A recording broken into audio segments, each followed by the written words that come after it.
Hi, and welcome to The Working Songwriter, the show where today's best songwriters come to talk shop. I'm your host, Joe Pug. Each episode here we host a distinguished guest, and we ask them to go deep on their inspiration, on their process, on the general ups and downs of making a life in music. So, whether you're a grizzled veteran, soldering your own pedal board jumper cables, or else a scrappy upstart, coding your own boutique streaming service, this is your show, because ultimately it is what every writer seeks most, an ironclad excuse to put off actually writing.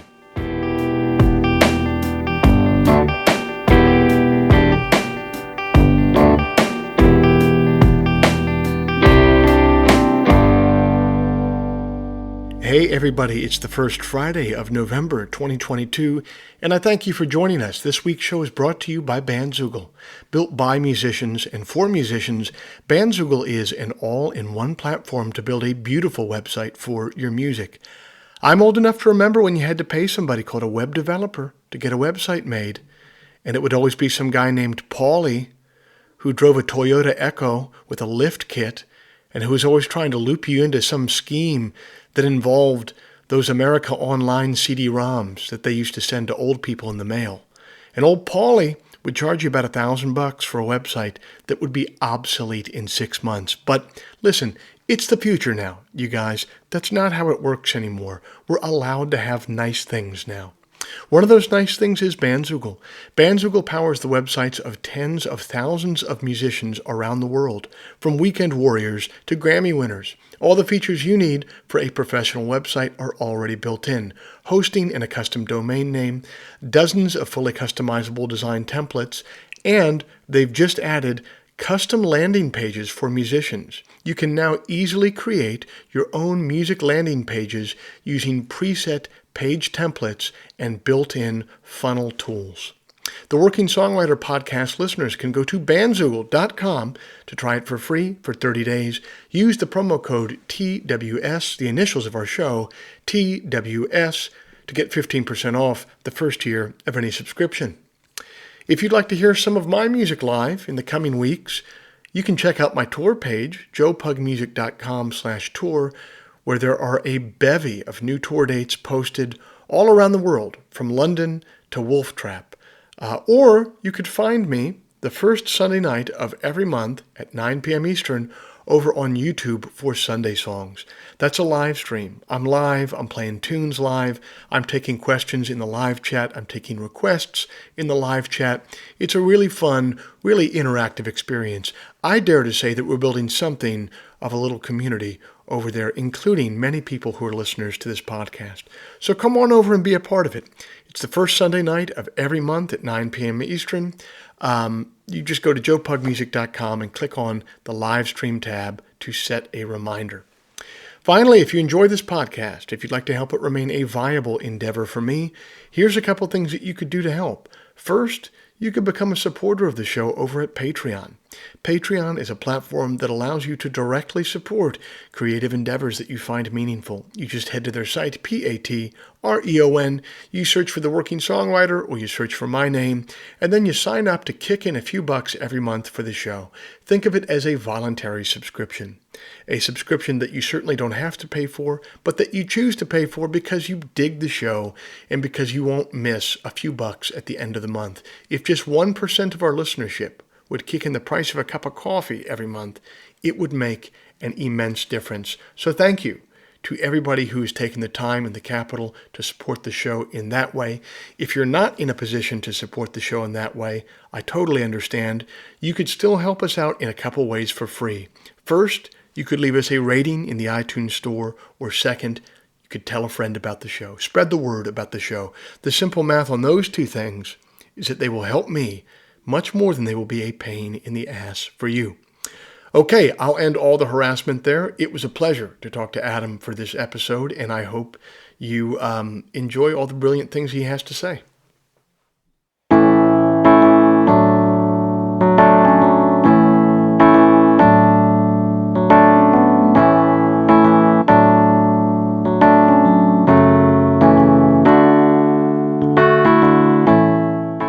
Our guest today hails from the bustling metropolis of Opelika, Alabama.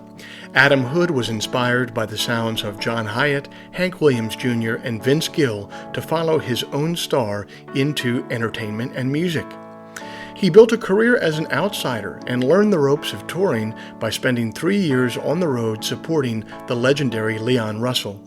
He's also toured with Pat Green, Miranda Lambert, Todd Snyder, and many others.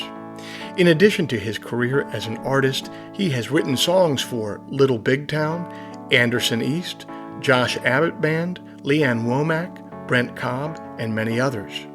He's written and recorded for Carnival Music, Dave Cobb's Low Country Sound, and Warner Chappell Publishing. Saving Country Music says of his latest record, "This is the kind of music that helps reset your mood and perspective. It's a midlife awakening to the most important things in life." American Songwriter has dubbed him a mainstay country artist in his own right, and NPR says that he's gifted at illuminating the complexities of contentment and the choices that make up life, especially ones that move at a slightly slower pace. I had a chance to catch up with Adam on the phone a few weeks ago and hear about his journey so far. Adam Hood, thanks so much for being a part of the Working Songwriter podcast. You grew up in Alabama in a town, let's see if I prepared enough for this interview, pronounced Opelika. Did I get that right? You did it right. Look at him. Yeah, you did it right the first time. You must have played down there before. No, never played there before. It looks like it was a town that was principally built for railroad workers to get drunk in, which I guess is a pretty good, a fertile ground for a songwriter to grow up in. What did that was years ago, of course. What did music and your childhood look like growing up there in Eastern Alabama? Oh man, I was all on my own, to be honest with you. My father was he was in the timber industry. He was a forester, and my mother sold real estate when I was a kid. So you couldn't have picked a more blue collar life. And I was the only child, so I didn't have a brother or sister. And my best friend growing up in high school, he got a guitar in the 7th grade. And so my parents bought me one, and we would take lessons from the same guitar teacher. And I took lessons on like Tuesday during the summer going into 7th grade. I took lessons on Tuesday. He took lessons on Wednesday, and we would teach each other what we learned. So it was kind of like 2-for-1 lessons. And that's it. I mean, that was all the musical things that were going on. It was, I was, like I said, when I say I was on my own, I was kind of really on my own. Like we weren't really necessarily a musical family. And I don't know exactly where it came from, to be honest with you. And so no one in my family can take credit for my musical ability. Man, that's funny. I don't normally associate Eastern Alabama with like the timber industry. I always think of the Pacific Northwest, but that's pretty big out there. What did your dad's shifts look like? Like how often would he be out of the house working? Well, he was a forester, so he kind of worked 9 to 5. Well, I'll say 9 to 5. It was more like 7 to 4, stuff like that. You know what I mean? So just kind of cruising timber. And he worked for Meade, West Vaco for a while, and so just really worked more with the development side of things than he did like the what's the word I'm looking for? Like the factories, you know what I mean? So he didn't really work with the cutting as much as he did with the growth and things like that. So now what kind of music, even if they weren't playing music themselves, like what kind of music were your folks listening to? Like what was kind of making its way into your consciousness? I mean, I can remember when Merle Haggard was on the radio, when I was a kid, and so, granted, this was me being younger, but, sorry. Yeah, this was me when I was younger, but I do remember that. And, then, I also remember when Stevie Ray Vaughan was on, when he was on the radio and things like that. And so, it was kind of the late 80s was a really interesting time to get into music. However, there was a lot of really good stuff going on, so I for some reason, and I don't know why, I guess just, sort of how I was built, but I was a sponge for all that stuff. I mean, I was just as into Bon Jovi as I was into Garth Brooks, as I was into into, again, Stevie Ray and Merle Haggard and things like that. So I really absorbed a lot of it. It's funny, even I grew up in Maryland, and even up there, Stevie Ray Vaughan would be on the radio. He's a very unique artist in that way. Like, and I don't even know like what format they were playing him on. Like, you could tell me that they were playing him on the rock station or the country station or even the oldies station, and I'd believe any one of those things. But he really would fit into any of those formats. He was great. Yeah, and I can remember seeing videos of him on MTV and stuff like that. You know what I mean? It was really interesting because like that was the cool thing about guys like that. And Steve Earle was kind of the same way. I mean, there was excuse me, there was VH1 and there was MTV, and if you watched it enough, you could find guys like that on there. And granted, I feel like you had to keep it on a lot. But they would sneak in, and dude, I mean, those little clips when those guys would sneak in, that's the stuff, number one, that I really remember the most. Those were the things that made my ears perk up, and I gravitated to that kind of stuff. Yeah, I think Steve is a really good example too. I've spent a lot of time around him. He's something of a mentor to me, and it's always been amazing to me the way that he's able to. He can exist. Steve could go play a folk festival. He could headline like a more rock type festival. He can be in kind of like more literary circles. It's like he's really found a way to sneak into a lot of different people like him across the spectrum, and I think like what you're talking about there is probably you felt kind of similar to me. Like I'd see a guy like that or Stevie Ray Vaughan and think to myself like, well, I'm never going to be the main person at like in like in a genre or this, that, or the other, but maybe I could sneak in around the margins somewhere like these guys have. Yeah, exactly. And I remember the interview that got me really interested in your podcast was the one that you did with John Hyatt. Yeah. And that Bring the Family album, that and I heard you talk about it, but like, man, that album just set the trajectory for me. And I heard that, I found my way to that record through Bonnie Raitt's Thing Called Love video on VH1. You know what I mean? So like, and granted, that was probably, I mean, I'd say, I don't know how big of a hit it was, but I was probably not one of her huge, most enormous music videos, but nonetheless, I found that little piece out there. And by doing that turned me on to John Hyatt, which, I mean, again, like I said, that thing, I didn't understand that there were guys that wrote songs that other people recorded. You know what I mean? Like, Garth Brooks was out then, but it was different then. You just kind of, you always assumed that those guys wrote those songs, even when you kind of knew they didn't. But when someone like Hyatt, who had his own recordings that he released of a song that other artists had taken these songs and made, they recorded them enough to where they were actually on VH1. You know what I mean? Like that was the thing where I said, okay, that's what I want to do. I can do that. And I mean, it was a matter of weeks after I saw that video where my mother brought home that Bring the Family because it was on cassette. And, there you go. Yeah, I know. And so, and man, I mean, I listened to it nonstop, and I still go back to that record. It's a pretty impressive record. Yeah. Well, and it's funny that was your blueprint early on, because I mean, in some ways, the Hyatt career still remains like the best case scenario career, which is playing to a dedicated core group of audience members, doing exactly what you want to do artistically. And then also, people from a much higher level coming down and swooping up your best work and recording it themselves. I mean, like that is the dream career right there to me. I completely agree. And I mean, I feel like it's the best of both worlds. Ironically, the funny thing is, the path ultimately leads you to Nashville. And strangely enough, for the fact that that's such a dream job, Nashville has a hard time wrapping their head around the whole singer songwriter, like for what it is. And I don't want to pick on Nashville. It's not geographically their fault, but you know what I mean? Nonetheless, how the structure of country music, for lack of a better term, works. Like you choose a side. You're okay. Well, what do you do? Are you a writer or are you an artist? And well, for the majority of my career musically, I never knew there was a difference. I thought that the writers were the artists. They were the creators. They were the artists. They were the ones that were coming up with the art. And they're the ones that if they can carry a tune, then why aren't they the ones that are singing it? And so, yeah.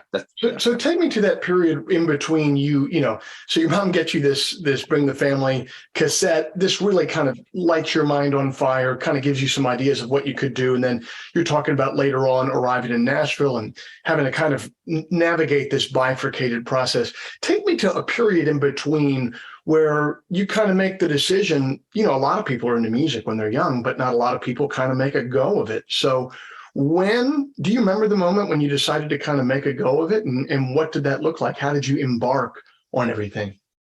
It's funny because I feel like that there was never a definitive moment when I did. It was always kind of these little baby steps. You know what I mean? It was like, okay, well, I'm going to play, but I'm just going to play in church.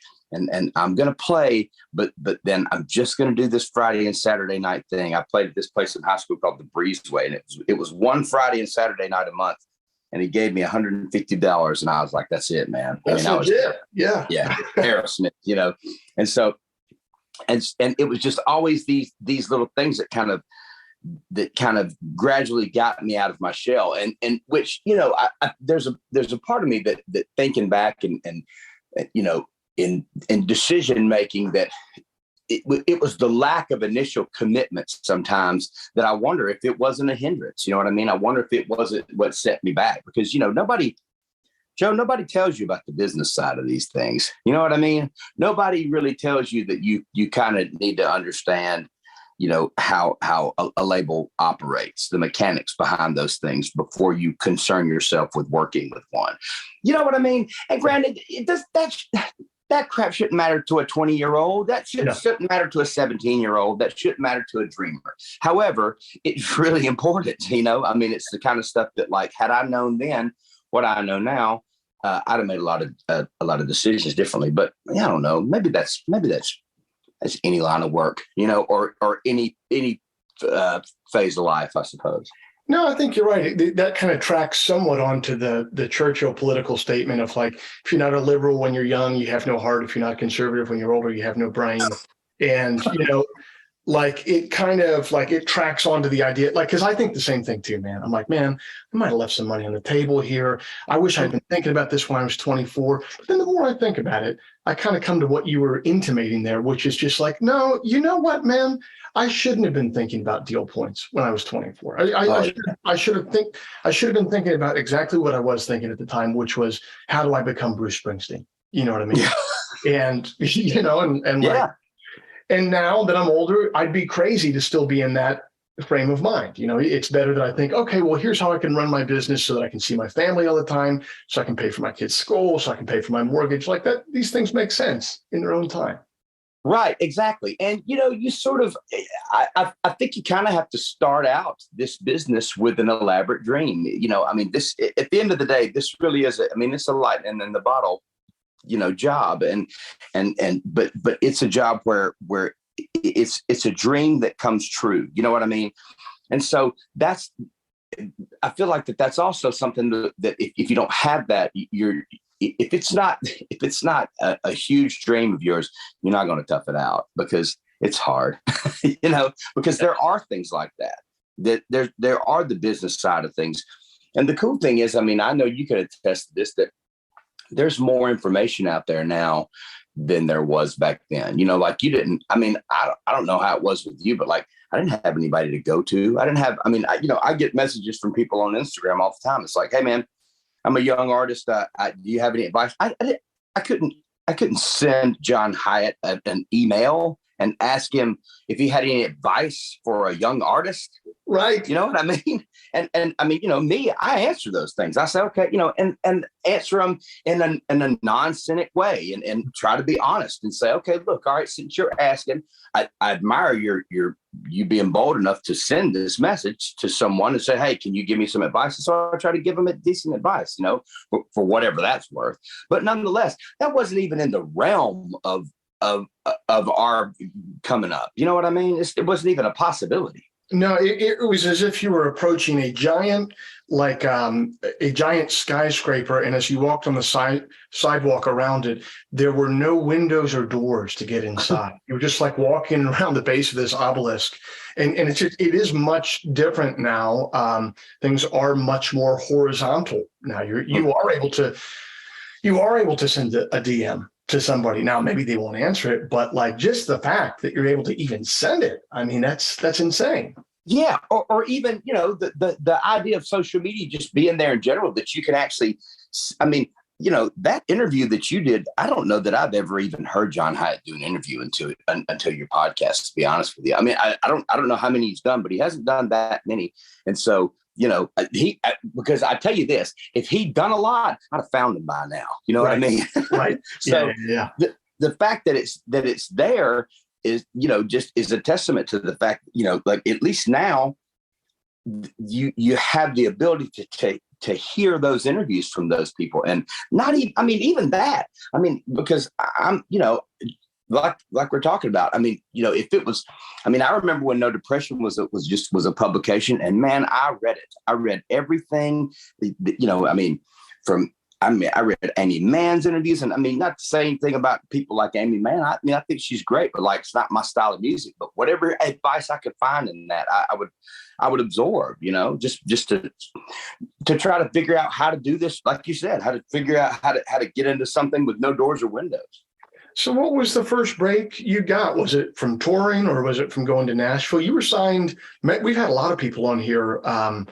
I feel like this show has a kinship with people who've written for Carnival Music before. I know you were with them. Was that your first break? Like, when did you first get your big toe into the door? Oh, you're going to get a kick out of this. So before, all right. So I made an EP in 2004, and this was one when, okay, I remember that got me out to Texas. I had a manager that was out there for a little while. And so that was from Birmingham, Alabama. My buddy Justin Johnson, we recorded that thing in his basement. And so that kind of gave me something with my name and my face on it to go out and sell my plastic jewel case CDs to people. And so, I mean, dude, I remember going up the East Coast, and I remember seeing your CD all the time. It was you and Ryan Cabrera had an EP out. And every coffee shop I would go to, I would be like, "Oh, well, Joe's been through here." Oh, well, right, because you would see these right there where the display was. It was like Joe Pug, Ryan Cabrera, and there were a few others. But so that was the thing that got me going. The 6th Street EP that got me on the road. Mm-hmm. Okay, that got me to. I opened for a guy named Pete Anderson in Little Rock, Arkansas, and Pete was the guy that produced Dwight Yoakam's records. And so, and so that initial gig went well, and that got me to LA, and it was a 3-year process of making a record called Different Groove with him. And then that got me to Texas a lot more. And I was touring with that record when I met Miranda Lambert, and she's the one that opened the door to get me to Carnival. And so I kind of went, I got to Nashville via the rest of the country, to be honest with you. Like, it went from from Alabama to Texas to LA back to Nashville, so I kind of went around my ass to get to my elbow, as the old folks say. That all makes sense when you're in your early to mid 20s. You have to look back at that now and be like, that's completely insane that I did that, and completely unlikely. I mean, seriously, like, I'll go to Texas for a while. LA, all right, let's go to LA for 3 years to make a record with a guy. Okay, now we're going to Nashville. I mean, man, that is something that you can do in your mid 20s and your mid 20s only, really. Absolutely. And I mean, dude, I was broke. And I mean, I had never crossed the Mississippi River until I started going to LA. You know what I mean?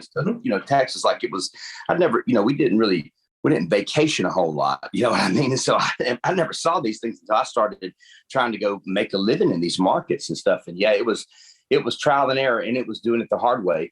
But those were the doors that opened. Had Nashville opened its doors to me, trust me, I'd have gotten up here first. But you just can't, I tried. And at the time, it just wasn't one of those things to where you could just kind of come up here.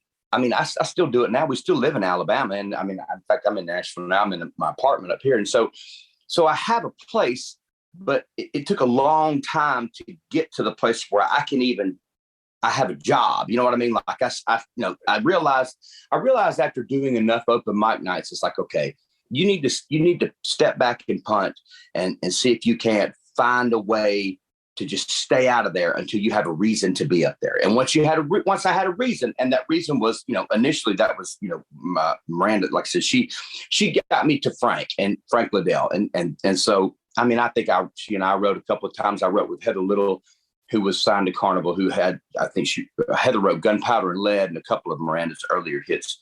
And so that was a pretty, a quick courtship. And I was at Carnival I was there for about 7 years, and I'm still there all the time. I mean, my manager, Ben Ratliff, he actually works for Carnival now, and Brent's still at Carnival, and I write with, Kylie Fry and a lot of Carnival writers. So I still have a kind of a, your outlaw uncle relationship with the folks at Carnival. That's a very good strategy on your end, and one that I've always tried to keep with the music business, which is you never want to be the guy. You ever see that movie Waiting for Guffman with Christopher Guest? It's the guy from Spinal Tap. Anyway. Yes. Okay. That was before the Best in Show and Mighty Wings and stuff like that. Yeah. Okay. All right. Yeah. He talks about when he was young, he said, I got off the bus in New York City with nothing but a dance belt and a tube of chapstick. And I've always thought to myself, I never want to be the guy showing up in Nashville with a dance belt and a tube of chapstick. Like I want to be there because people want to see me. You know what I mean? Rather than me being like, hey man, I'm a young white dude with an acoustic guitar. You know what I mean? Yeah. Like no one wants anything to do with that. And I think, like going to the edges to get to the middle is, I think, the way to go. And it sounds like that's exactly what you did.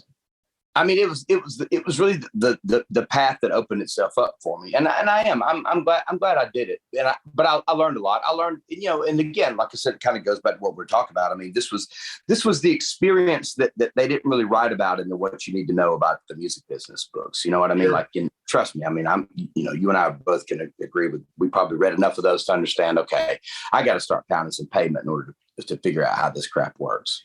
So what are some lessons then you are learning artistically at that time to go from the guy who's in Alabama making the demo that ends up in a jewel case that you're selling to, like you just mentioned, like the grizzled uncle writing at Carnival with everybody? Like, what are those things that you learned in the sessions with Pete Anderson when you arrived at Carnival in Nashville years later? What are some of the artistic and writing lessons that you had to learn early on in able to hold your own, basically? I mean, basically, it was kind of everything, to be honest with you. I mean, I don't feel like, I have enough material that was out that I still sing before I started writing songs with other people. And that was really kind of when things changed. It was when it was the whole collaborative effort. And Pete was really the first person that I collaborated with. He was the first person that I sat down and like tried to, go through songs. And his attitude was a real less is more attitude. And it was really simplifying things. It was like, minor chords are for the bridges and weird things like that, but they were things that I could understand how that worked. You know what I mean? It kind of, if you waited to put a minor chord into the bridge, you kind of simplified the song a little bit. And by simplifying the songs, you learn not to talk over people's heads. And, you sort of learn how to, the less melodically you can do sometimes, the more space it gives for the lyric. And then you have to learn how to say more with fewer words and then, make it relatable to other people. And I mean, it was just, it's always a process. I mean, it's something where there's always something to learn. And I learn as much from each person. I learn more trying to learn how to write with other people than I do anything else. And I'm still trying to define my sound. I mean, I think the new record is a good example of like, really still developing after all of these years, still developing my own style, and so I don't know if that necessarily answers your question, but at the same time, there was I realized that there was everything to learn, and there still is. There's kind of everything to relearn. Yes. Yeah. What were some of the strengths that you came into those writing rooms with? Like, what did you find yourself? You're like, hey, I got a lot to learn, but damn it, I'm kind of a natural at this. I'm initially, and I don't do this as much anymore, but like I was the guy that would kind of always come in with an electric guitar, which is a little egotistical, but it sort of sets a vibe. And so, at first I was more of a melody man. I knew my way around my instrument a lot, better than the average bear. And so I could sort of recreate feels. If it was a country song, I could make it more country. If it was a bluesy song, I could make it more bluesy. Now I think I'm a great second verse writer. I think I'm not good at hooks. I'm not good at the first line, but I can knock a second verse out of the park. So that's I feel like that's a knack that I've kind of developed. That's a useful knack to anyone listening who's written a song before, knows what a bitch it is to write a beautiful, first verse and a bit of a chorus, and then, it takes 3 weeks to get the second verse right. So that's, yeah. Which is, I'm glad to hear you say that, because that makes me feel a whole lot better, because to me, usually we'll get verse and chorus done. And while the other two or other, whoever it is in the room trying to sort of hash out what makes the chorus better, I've got the second verse written. If you give me like 5 minutes, I can kind of think through it and knock it out pretty fast. So.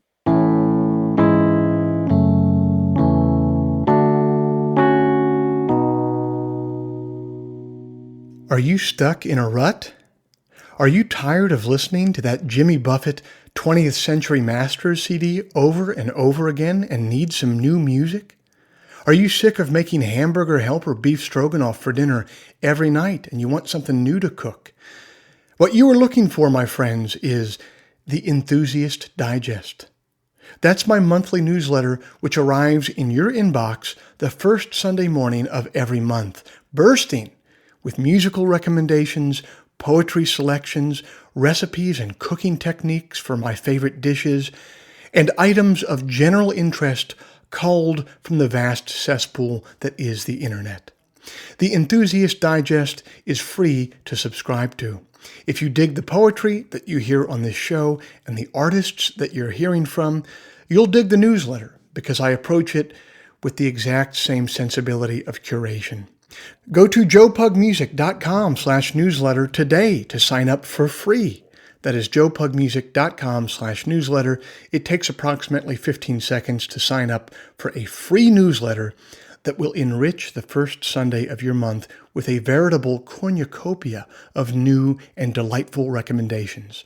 That's the Enthusiast Digest, the first Sunday of every month. Sign up for free at joepugmusic.com/newsletter.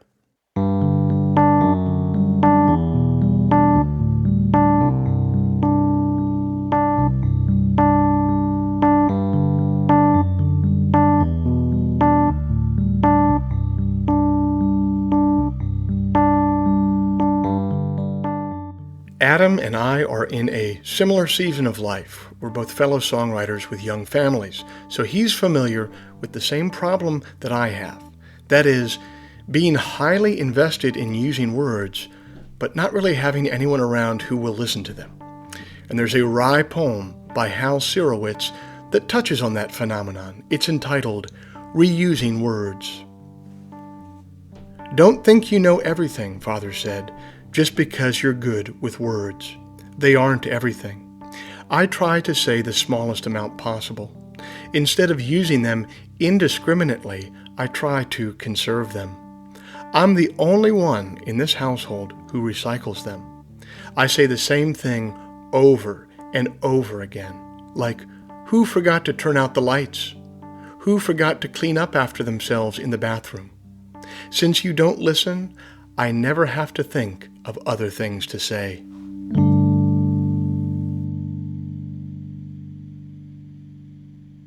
So what song of yours got cut first by someone else? And what was that feeling like? I wrote a song called "Be Somebody" with Joanna Cotton and Greg Barnhill. And Joanna is the lady that's been singing with Eric Church all this time. And Greg wrote like "Walk Away Joe" and a bunch of cool songs. And so I was pretty stoked to be in a room with those two. But a guy named Danny Goki cut those. I think Danny was on American Idol. He was on one of the seasons of American Idol. That was the first one. And then after that, I think the second one was Front Porch Thing. That was one that I wrote with Stapleton, and I wrote that, and Little Big Town cut that one. And then Brent Cobb and I wrote a song called Go Outside and Dance. That was Eli Young cut that one, but that was one that was like a bonus track on one of their albums and stuff. And so it was kind of bittersweet. It was like, yes, we got a cut, but like we got a junior cut, you know? Well, fair enough. But what did that Little Big Town one feel like? I mean, do you start hearing your song on the radio and stuff like that? Like, what's the emotional process then as the writer? People started going to see them live, and they would like send me videos of them singing it. And they still put it in their set, you know? And yeah. I remember seeing them in Montgomery when it was on the Tornado album. And I remember we went to the concert, and I was sitting in the crowd, you know, and like they started playing that song. Somebody patted me on the back and stuff like that. You know, there was somebody that was sitting behind us that knew who I was that like patted me on the back. It was real. It was a tearful moment, you know? Yeah. But it was really cool. I mean, that album went platinum. And so that was the first time I ever actually got like a platinum album. I call it my trophy. You know, it was the first time I ever got a trophy for an album. Well, maybe it's a tearful moment there because it's a bit of vindication. I mean, you reach a certain point again where it's like, you've gone through Texas, LA, now you're in Nashville. You've made like this loop around the country doing this thing that most civilians or normal people would just be like, are you crazy? That's what you're going to do for a living? So like, you know, like when you're vindicated in a way like that, business wise, it means a little bit more than I think, you know, than other jobs might. Oh yeah. I mean, all kidding aside, it really was. I mean, I mean, you know, it's a special moment that trust me, we went to that show because I wanted to hear him sing that song. You know what I mean? Yeah. I wanted to know with my own ears and eyes that it was true, you know. I mean, because sometimes you can't believe it just because you see it on paper, you know. I mean, it's kind of the whole thing with, you know, we celebrate the holds more than we celebrate the cuts, just because of the fact that, like, you know, it's such a process to make those things a reality. That yeah, trust me. I mean, you know, we went to the show just to see if it was really happening, you know? Yeah. So you're saying that just because there's kind of like a really long process between someone putting a hold on the song and then it making it to, I was about to say to wax, but to making it to the binary code of Pro Tools, eventually being recorded. Like you're saying that's a pretty big gap right there.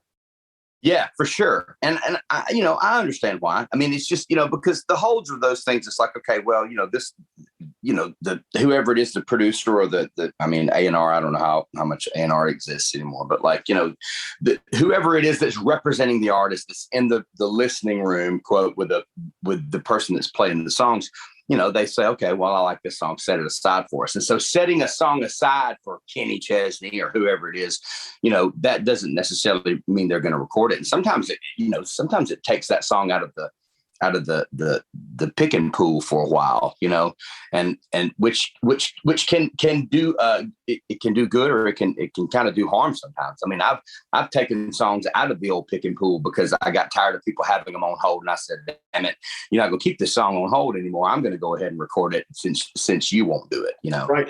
Oh, so you're saying artists at a certain level, they're just literally going into what you call a listening room and just listening to demo after demo from writers, and they're just picking what they want? They used to. I mean, it was, I mean, I remember when probably my first 4 years at Carnival, that was one of those things that, you know, that would be happening all the time. You know, I'd walk in there and it would be, you know, 10 in the morning or sometimes, you know, 2 or 3 in the afternoon. And you go back into the back office and you could just hear like Brent's songs just blaring, you know, and I would walk in there and go, well, what's going on? It would, you know, it would be, you know, the person that's plugging the songs and, you know, a couple of people that work for the other publisher or that work for, like, you know, Frank Rogers, who's, you know, who produces like Paisley stuff. He was with Seagale. And so like these producers had publishing houses that they would, you know, it's kind of a well they would draw from. And so, you know, they would go send reps from that publishing house to our publishing house to say, okay, well, you know, so-and-so's looking for songs.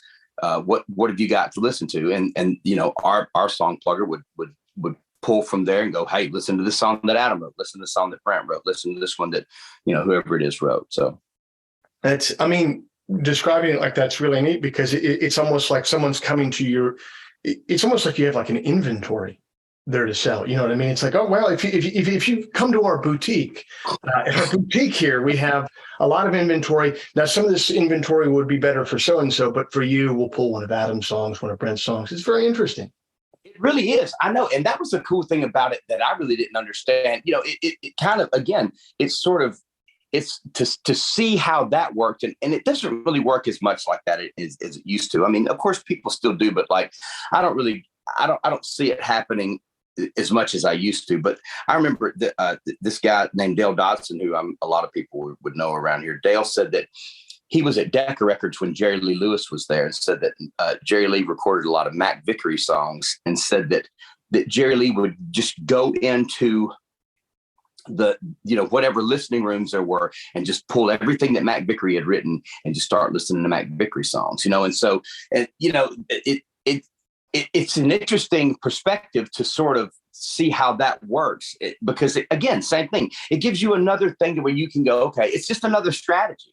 As a writer, it's another strategy to say, okay, if I can find a style, or if I can lend myself to a style and figure out what it is I do best, then hopefully, Lord willing, I'll find artists along the way that can gravitate to my music. And if you can, and if a writer can attach himself to an artist, mm-hmm. then you're off to the races. I mean, Reba has the big old office spaces that was up here that was full of songwriters, and a lot of people like that, Ronnie Millsap, Ray Stevens. I mean, all these guys, all the big writers, they sort of had the big artists, they had hits, and then they sort of created these buildings that became, I mean, Elvis even did it, they became these places to where they would put these writers in here, put them on a salary, start cranking out songs. And that was the stuff that, like, it gave you stuff to pull from. It's the whole thing is a pretty interesting process, and I realize I'm paraphrasing these things, and somebody that's been here 10 years longer than I am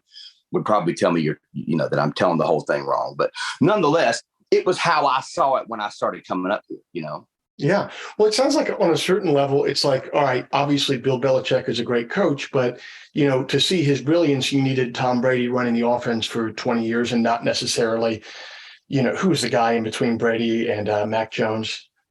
Anyway, there was a guy in between. He wasn't running the offense good. It sounded like to kind of get open as a writer, like it helps to have that artist that can interpret it in a certain way and whose business apparatus can market it in a certain way, and that can open up what you do as a writer and kind of shine a light on your talent. 100%. And it's a technique and just a way to get your songs out there. And I mean, you can kind of see it if you pay attention to the liner notes and you realize that, who it is if the artist isn't writing all these songs on their own, a lot of these guys kind of have, they sort of have a couple of guys that they go back to, you know what I mean? And they're people that are responsible for their sounds. I mean, now even I do. I mean, Pat McLaughlin is a guy that I've written at least one or two songs on every album that I've released since The Shape of Things. Pat is the guy that's responsible for my sound. I mean, he's someone that I kind of found along with this, that I can say, okay, it's time to make a record. You better call Pat. Brent's another one of them, and so there's a lot of artists seem to have people like that, just kind of folks that I know, hey, I got to make a record. I know that I can go to this guy mm-hmm. and write songs. And as a writer, you want to be that kind of guy. As an artist, you want to find that kind of guy, or person. Yeah. But that's interesting there, because you mentioned it there from the other side, the artist side, and go into these guys that you trust to get things done. I guess that leads to my next question, which is, you're starting to see this success at Carnival. You have a record go with Little Big Town. Like you said, you're part of this platinum record, right? And so how did you, I don't want to say that it's a trap, but like, how did you avoid like the honeypot of just wanting to just go and write like that all the time and let your artist career basically go by the wayside? Like, why did you continue to invest in that artist career? Obviously now it makes more sense because, you know, you've nurtured it and it's a great thing for you, but it seems like there could have been a fork in the road there where it would have made more sense for you to just focus on writing for other people and letting the artist career kind of go in a certain way. I think a lot of that has to do with kind of when I was here, because, you know, and I mean, I was when the Little Big Town thing happened, that style was a little bit of a fluke, because that was really when like guys like Dallas Davison, who wrote a bunch of songs for Luke Bryan, and like Brantley Gilbert, and guys who, you know, wrote Aldi, and, you know, I don't want to get stoned for saying this, but that was kind of the beginning of the bro country thing. Mm-hmm. And for, you know, the bro country thing is what it is. You know what I mean? You can't deny it, you know? And so it was, had I been at a time when my music was more conducive to Nashville, I would have I would certainly fell into it. But like, the thing is, when I had that song happen, that was kind of it, you know. I mean, I wasn't, because I mean, you know, my stuff is rootsier. I don't have hip hop influences in my music the way that's what those guys were looking for, you know. Yeah. And I didn't know how to write it, and so in as quickly as I had some success as a writer in Nashville, I quit. You know, I mean, like, you know, I was at Carnival, so, you know, the deals are structured in 4-year increments. Okay. So I was there for 7 years. That means I left sometime in the middle of my second half. You know what I mean? And it was because of the fact that, you know, I wasn't getting anything accomplished, you know, because they weren't looking for my stuff. They weren't looking for what I did. And so because I was in that time frame where, you know, I went from, you know, again, like I said, you know, I even got to the point where, you know, I left my publishing deal and wasn't even looking for another one. Mm-hmm. And so so that was kind of what sort of nurtured my artistry, was the fact that, like, I knew nobody was listening to it. I knew that commercially that no one was digging into what I do, you know? So that's such a tough thing to try to swim upstream of. I always feel like, and this might be a strange analogy, but I always feel like, you know, seeing my friends over the years, it's like, if you marry the right person, you have so much room to make mistakes in your life. And if you end up marrying wrong, whatever that means, there's like, no matter how good you act and get things done, things are always a problem, right? Yeah. And so I kind of feel like it's the same thing with like these larger trends in music, which is, if what you do jives with the zeitgeist of the moment, you have all of this extra room to get things wrong. And if what you're doing does not jive with the zeitgeist of the moment, you're going to have to work really, really hard to squeeze some blood from the stone. And you just can't, there's no way that you can control what that zeitgeist is going to be. You're just kind of at its mercy. 100%. I mean, and that was kind of what I got to. I realized there was a point. I realized I got to a crossroads to where it was like, okay, you're going to have to completely put down your artistic integrity and figure out how to completely do things that don't come naturally to you for the sake of being a writer. Or you're going to have to jump ship on this, and you're going to have to stick with what stick with what you know, and just figure out a way to do that better. You know what I mean? And it was hard. And you know, there was, I don't think there's, well, I mean, laying it out like that, there's scars that come with either decision. You know what I mean? I was having to give up something in order to take a direction one way or another. There was no way around it. And so, you know, I chose the thing where I said, you know what, that's fine. You know, I don't have to write these songs for other people. I can write these songs for myself, mm-hmm. and I can make my own records like I've been doing. And I can just go play these songs for the people that have been listening all these years anyway. And so, and that's what I did. And, you know, the artists that I love the most, really, they stuck to their guns in that way, even when things were going against them. You look at a guy like John Prine, who obviously he ends his career as a total hero, you know, with a wreath around his head, and everyone loves him. And he began it in that way, too, in the late 70s and early 80s. I don't think John Prine was the most popular guy in like 1993. You know what I mean? Like, I think, do you know, like, I don't think that there was a lot of people ringing that, but he stuck with what he did. He continued to make his records. They all sound like John Prine records, even the one that Howie Epstein made out in Los Angeles, like they all sound like John Prine records. And it's like, that's who you end up wanting to emulate and respect and admire over time.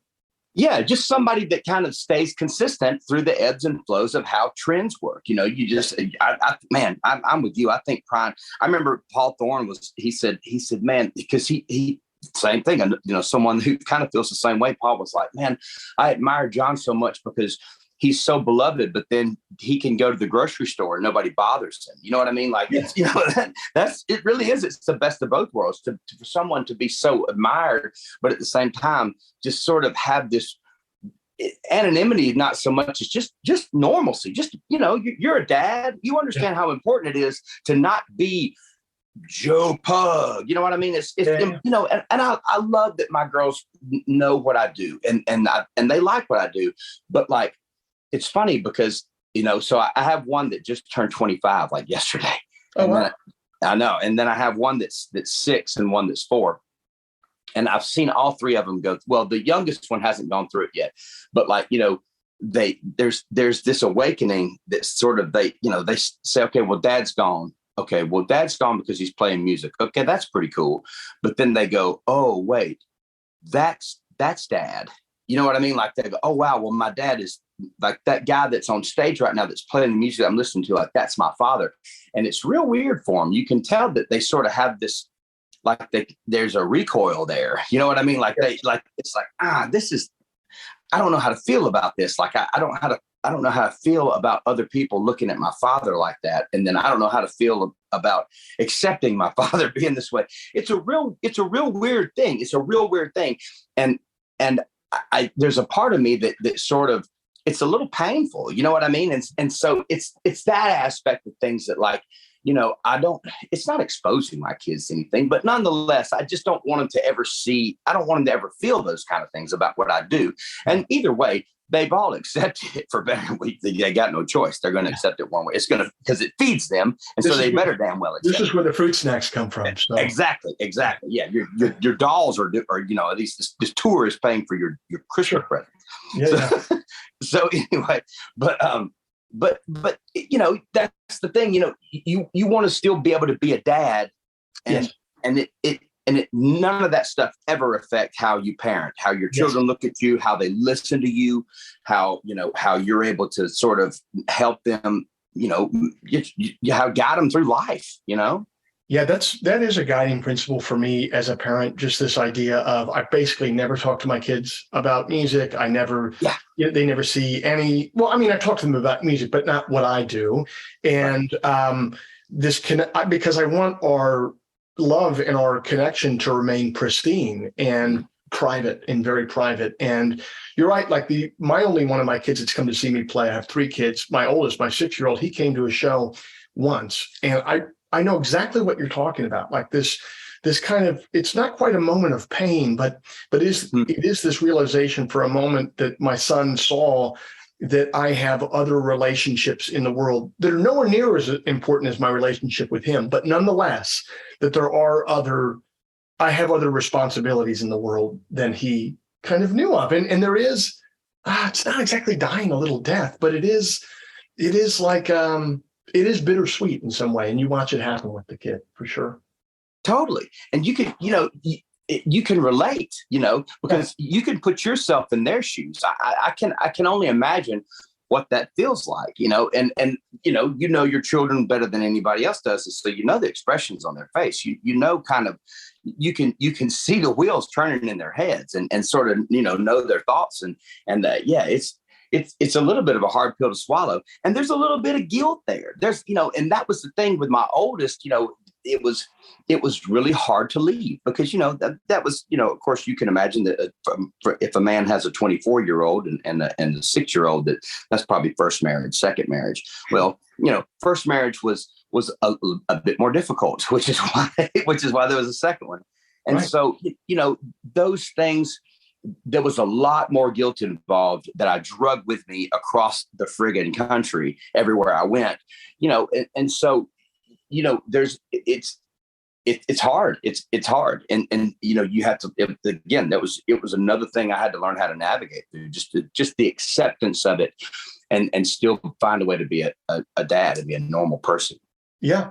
Well, and there are trade-offs, which I always, remind myself of, which is like, yeah, I'm gone for a little while here, but also when I'm back, I'm back. I mean, we were talking at the top of this call, so, my middle kid, tossed the cookies at the breakfast table this morning. So here I am doing this interview with you, but, in 10 minutes, I'm going to go pick her up from my mom and she's with dad all day, like dad is here, he's off the road and it's all good to go. So there are trade-offs. Before we go, I do want to talk to you about this latest record of yours that you made. Yeah.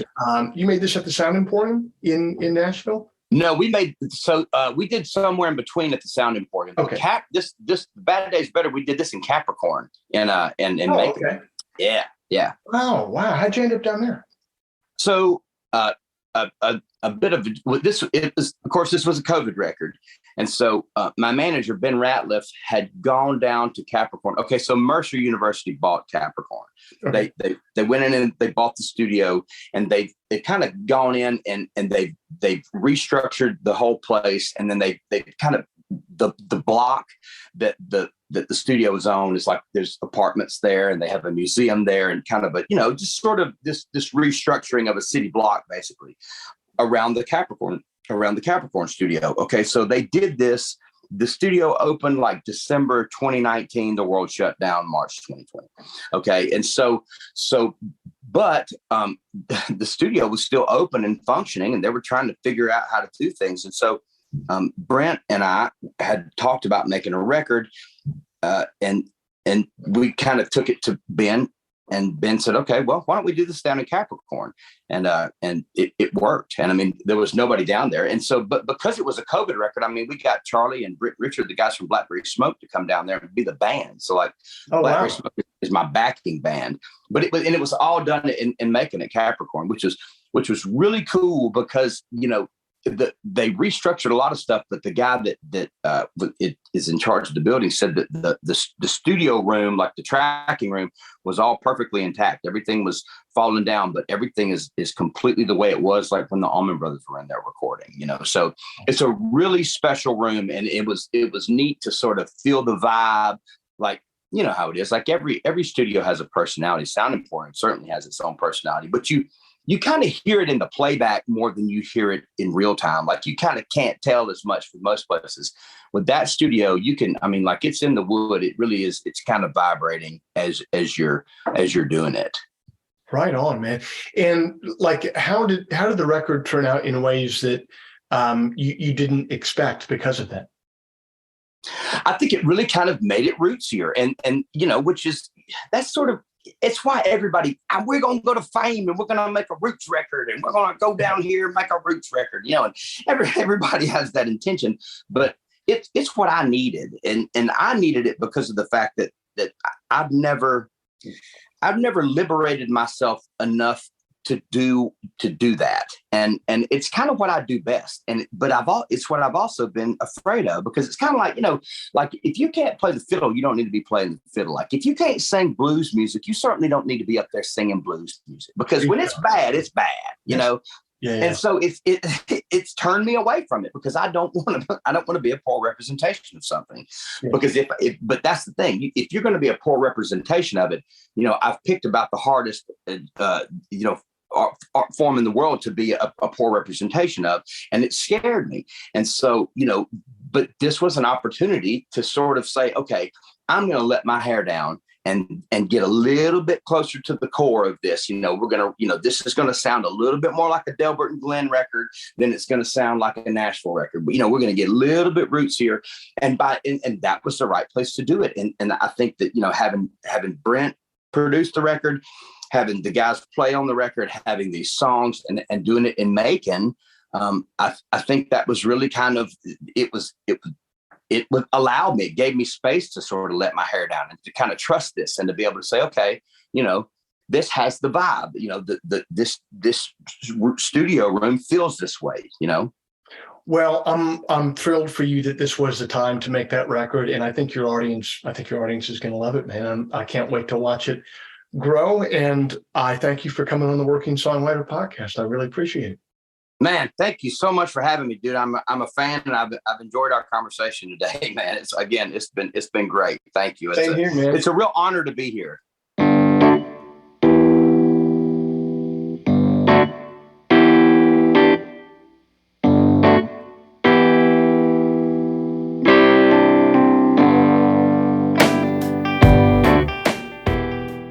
This week's show is brought to you by Bandzoogle. Built by musicians and for musicians, Bandzoogle is an all-in-one platform to build a beautiful website or a custom landing page for your music.